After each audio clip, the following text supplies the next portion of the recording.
They weren't just celebrating the historic moment that the new president of Syria, Ahmed Alsharaa, was about to address the United Nations General Assembly. They were celebrating the return of Syria itself to the world stage after more than a decade under the thumb of the brutal Assad regime that crumbled late last year. Alsharaa became the first leader of Syria to address the General Assembly in nearly 60 years.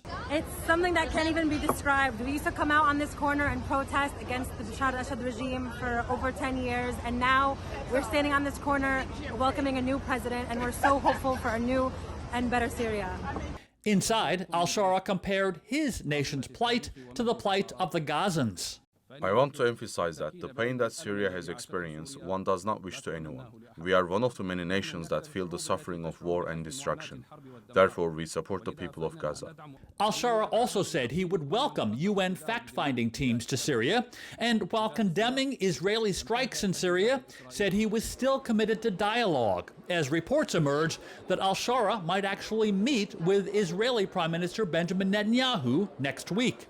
Meantime, Iran's president took the stage at the UN and blasted the American and Israeli airstrikes that took out Iran's nuclear facilities in June.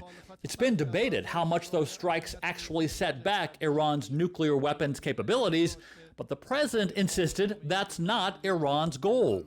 We are not after a nuclear weapon. This is a religious belief and a fatwa by the supreme leader. Therefore, we have in no way pursued weapons of mass destruction and will never do so. The Trump administration says it is in dialogue with the Iranians over their nuclear capabilities. But if Iran does not reach an agreement with European leaders by this weekend, it could face more crippling UN sanctions.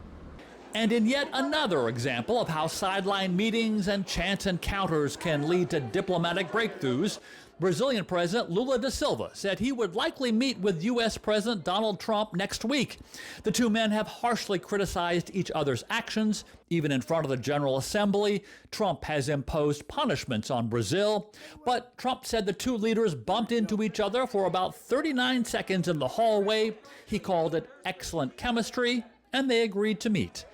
Andy Roesgen, TRT World, New York.